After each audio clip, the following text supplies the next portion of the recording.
ఉంటుంది వాళ్ళకి. But professional models అంటే మామూలుగా ర్యాంప్ వాక్ చేసి బట్టలు వేసుకొని one who does modelling for brands కానీ అది కానీ. సో ఈ ఇన్స్టాగ్రామ్ మోడల్స్ అనే వాళ్ళు ఎట్లుంటారంటే they have I somehow find some innocence in them. So ఆ క్యారెక్టర్ కూడా మిమ్మల్ని లైలా వచ్చే వరకు ఆ క్యారెక్టర్ చాలా బాగా అనిపిస్తుంది. Laila will start from interval bank నుండి ఎండింగ్ వరకు ఉంటుంది సార్. అప్పటి వరకు సోను మోడల్ ఉంటాడు and Sonu model is a beautician అన్నట్టు వాడు. సో వాడికి ఫుల్ లేడీ ఫాలోయింగ్ ఎక్కువ, ఎందుకంటే వాడు ఎట్లాంటి వాళ్ళైనా చమక్ చేసేస్తారు అన్నట్టు. టేదర్కి 2 రకాల రెస్పాన్స్ వచ్చింది. ఒకటి టేదర్ బాగుందని, రెండోది విక్షసేన్ మళ్ళీ రొటీన్ 2 సినిమా చేస్తున్నాడు అనే ఒక కామెంట్ ఏమో సార్, నాకైతే రాలేదు సార్ అది. రొట్టగొట్టుడు ఎన్ని సినిమాలలో లేడీ గెటప్ చూసింది సార్? లేడీ గెటప్ క్వశ్చన్ కాదు, కంటెంట్ కావచ్చు, సాంగ్స్ సేమ్. మరి నేనైతే ఇన్లేదు సార్ అది. నాకైతే we got very positive response ఇప్పటి వరకు. ఇన్ఫాక్ట్ టీజర్ కావచ్చు, మేము వదిలిన సోను మోడల్ సాంగ్ కావచ్చు, అండ్ ఈ సాంగ్ నుండి ఇంకా 2 పాటలు పెండింగ్ ఉన్నాయి, ట్రైలర్ పెండింగ్ ఉంది, చాలా మ్యాటర్ ఉంది మా దగ్గర, ఇంకా మీకు చూపించాల్సింది. స్టేట్మెంట్ వచ్చారు మీరు, అసలు అంత రిస్క్ ఏమైనా ఉందా లేకపోతే ఇంకేమైనా ఉందా ఈ సబ్జెక్ట్? మీరు విశ్వ కాకుండా ఎవరైనా ఊహించుకున్నారు ఇందులో? దాంట్లో చాలా మంది యాక్టర్లు లేడీ గెటప్ వేసుకున్న వాళ్ళు అప్పట్లో ఉన్నారు సార్. ఇప్పుడు ఈ జనరేషన్ లో నాకు తెలిసి విశ్వ కంట ప్యాషనెట్ హీరో అంటే ఈ క్యారెక్టర్ ని ఒప్పుకునే హీరో నాకే కనిపించారు. నేను ట్రావెల్ అయ్యాను.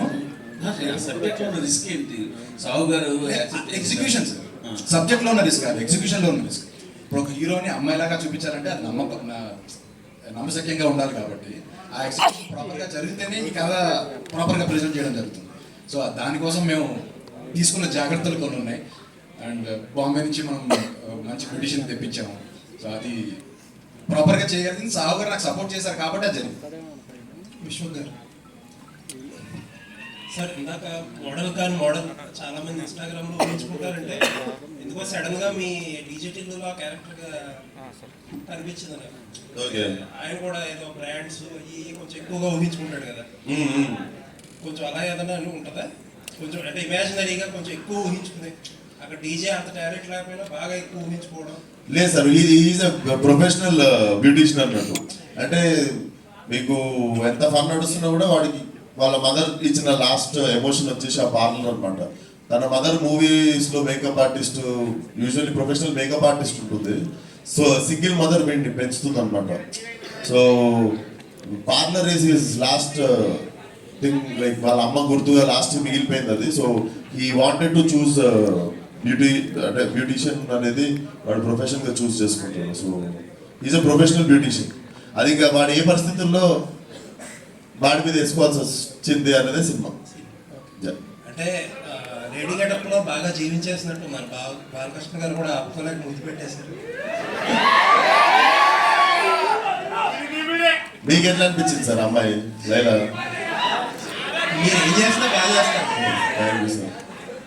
సావు గారు సార్, బాలకృష్ణ గారితో ఒక పెద్ద సినిమా చేశారు, విశ్వ గారితో సినిమా చేస్తున్నారు, బెల్లంకొండ శ్రీనివాస్ గారితో చేస్తున్నారు ఒక సినిమా, నెక్స్ట్ చిరంజీవి గారితో అనిల్ రావిపూడి గారి కాంబినేషన్లో సినిమా చేస్తున్నారు. వరుస పెట్టాలి నాన్ స్టాప్గా. One of the busiest producer మీరు ఇండస్ట్రీలో. ఏంటి షైన్ స్క్రీన్స్కి ఏంటి టార్గెట్ ఏంటి మీది, ఏంటి ఏం పెట్టుకున్నారు ఇండస్ట్రీ? చాలా స్లో ప్రొడ్యూసర్ సార్, నాకన్నా బిజీ వాళ్ళు చాలా మంది ఉన్నారు. సింపుల్గా చెప్తున్నారు కాదు, ఎంతమందికి ఉన్నాయి అడ్వాన్స్ లెక్కలేదు కదా ఇప్పుడు లేదు అవన్నీ ఎందుకు లేదు కానీ, బట్ మంచి మూవీస్ చేద్దాం అనేది ఒక ఇంటెన్షన్ అయితే ఉందండి. అందుకనే డిఫరెంట్ సబ్జెక్ట్స్. ఇప్పుడు ఇది యాక్చువల్ డైరెక్టర్ కూడా చాలా మందికి చెప్పున్నాడు కదా. సో అందరూ ఇది వర్కౌట్ అవ్వలేదు, లేకపోతే అందరు చేయలేదు హీరోలు అన్నాక వచ్చినప్పుడు ఒక అటెంప్ట్ చేద్దామని చేసి కదా ఇది లైలా. సో డెఫినెట్గా కథలు బాగుంటే ప్రతి హీరోతో పనిచేద్దామని ఉందండి. ఏదైనా ఒక డ్రీమ్ ప్రాజెక్ట్ ఉందా? డ్రీమ్ హీరో కానీ డ్రీమ్ ఉందండి. మల్టీ స్టార్ ఒకటి స్టార్ట్ అవుతుంది, డీటెయిల్స్ చెప్తాను. ఓకే. విశ్వ గారు హాయ్. ఇక్కడ అక్క వల్ల గర్వైంది. అయితే 2 రోల్స్ చేశారు కదా, so Laila plus Sonu model, ఈ రెండిట్లో ఏది బాగా నచ్చింది మీకు? Definitely Laila will be memorable అండి. అది నాకు మళ్ళీ జీవితంలో ఆబ్వియస్లీ చేసేసిన కాబట్టి మళ్ళీ ఇంకోసారి చేయం కాబట్టి, బట్ డెఫినెట్లీ మెమరబుల్ రోల్. నేను యాజ్ యాక్టర్ ఉంటుంది కదా, నేను ముంబైలో ఫిలిం స్కూల్ చేస్తున్నప్పుడు థియేటర్లో నేను కుంతీదేవి రోల్ చేస్తుండే. సో దాని తర్వాత అప్పుడు వచ్చిన కాన్ఫిడెన్స్ లైట్గా, అంటే ఫీమేల్ క్యారీ చేయగలం మనము చేయగలము అని. సో దానికోసం కరెక్ట్ కథ ఎత్తుతున్నప్పుడు ఇది దొరికింది. సో డెఫినెట్లీ నేను ఎన్ని సినిమాలు చేసినా this will be my special film. అయితే యాజ్ ఏ లేడీ చేస్తున్నప్పుడు ఖచ్చితంగా కొన్ని స్కిల్స్ నేర్చుకోవాల్సి ఉంటుంది, బాడీ లాంగ్వేజ్ కావచ్చు, మాట్లాడడం. ఎవరిని ఎక్కువగా చూసారు హీరోయిన్స్? హీరోయిన్స్ అని కాదండి, బేసికల్లీ పెరిగినాక లైక్ ఇంట్లో మా సిస్టర్ ఉంది, మదర్ ఉంది, బయట కాలేజ్లో ఫ్రెండ్స్ ఉంటారు, స్కూల్లో ఫ్రెండ్స్ ఉంటారు. సో చూస్తా పెరిగినాం కదా, అంతా ఒక మెమరీ ఒకసారి తిప్పినుండే. But Laila is from little, Laila Bombay నుండి వచ్చిన అమ్మాయి కదా, కొంచెం తిప్పుడు ఎక్కువ ఉంటుంది కదా, కొంచెం ఏదో చేసినప్పుడు నాకైతే తెలియదు, నాకు కూడా ఫస్ట్ టైం కదా. I hope you all will like it.